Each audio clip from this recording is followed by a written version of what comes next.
So, Harry and Meghan's Netflix documentary, brand new episodes dropped a little bit earlier today. I think it's fair to say they're quite explosive. Andy Barr heads up his PR firm, 10 Yetis. Andy, most of us were expecting something fairly drab. I spoke to him a little bit earlier about this, and similar to the first three episodes. But of course, we got something very different. Well, let's be honest, the first three were a bit meh, weren't they? The first was all about Harry, second was all about Meghan. Third one lit the touch paper maybe, but these three are blowing everybody out of the water. Aren't they just? I mean, especially that line, my brother's office briefed against me. I mean, when Netflix paid out the rumoured $100 million, I mean, that must have been the kind of stuff they dreamed of, I suppose. It is absolute PR and financial gold for them. You know, this is going to be getting subscribers back to Netflix. You know, they've lost a lot of customers, and this is really earning them a load of new customers. And it's something that the whole world is interested in. Family drama and real-life family drama, and even their royal family drama. Yeah, I mean, famously, obviously, they're a very private family, the royals. You don't get to kind of peek behind the curtain too much, but it feels like we've had quite the look at the moment. I mean, this, of course, is all from one viewpoint. Historically, the palace refused to comment on issues like this. But the allegations being thrown at them, they're pretty strong. Are they strong enough, do you think, to issue a response, though?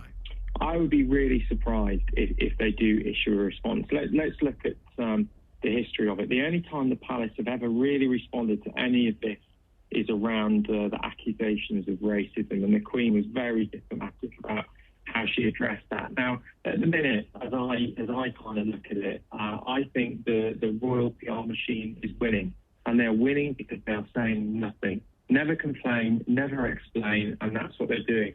Whilst Meghan and Harry are obviously firing on all cylinders, the royals are just sat there watching. I think it'll take a lot for them to come out and say anything, because why would they? At the minute, they're rising above it. Some people have obviously hoped for a sort of reconciliation, that maybe there is some way that certainly William and Harry could find a way to kind of rebuild their relationship. And it felt maybe perhaps the Queen's passing could have been a moment for the family to come together. But this is surely going to open those divides even further, isn't it?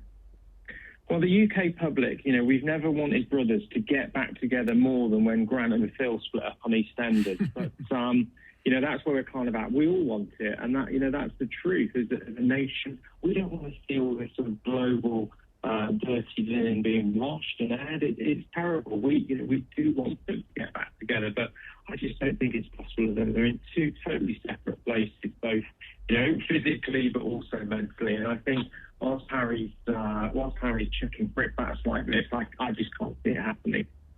It's interesting. Harry's got this book coming out. It's expected in January. From a PR point of view, is this basically a big advert for the book, or is there much more that he can say? Because it feels like a lot has already just been said. He's got to be careful, isn't he? Because if he goes too quickly with all of his scandalous parts, he's not going to be able to flog a book. And essentially, that's what it is. He's having to fund himself now, isn't he? And he's got a nice payout from Netflix. He's going to have a great book deal. You know, he'll no doubt be endorsing loads of other things. But this is the difficulty. The real test is going to be his first public appearance back in the UK.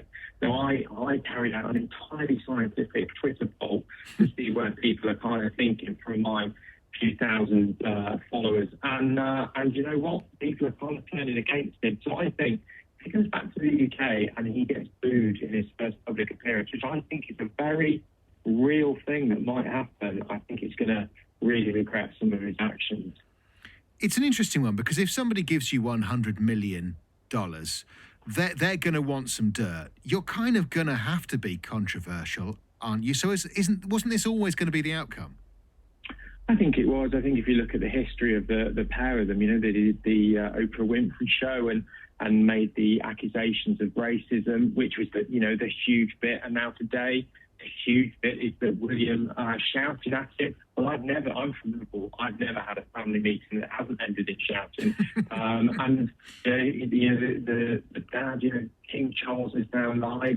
The Queen sat quietly. I think, you know, that is the explosive content for this one. So, you know, what else could he possibly have up his sleeve? We'll have to wait and see. But I think really, you know, this is going to be the end of it for their sort of relationship for as long as I can foresee. That's Andy Barr there, who heads up his PR firm 10 Yetis, on his take from the new and latest episodes of Harry and Meghan's Netflix documentary.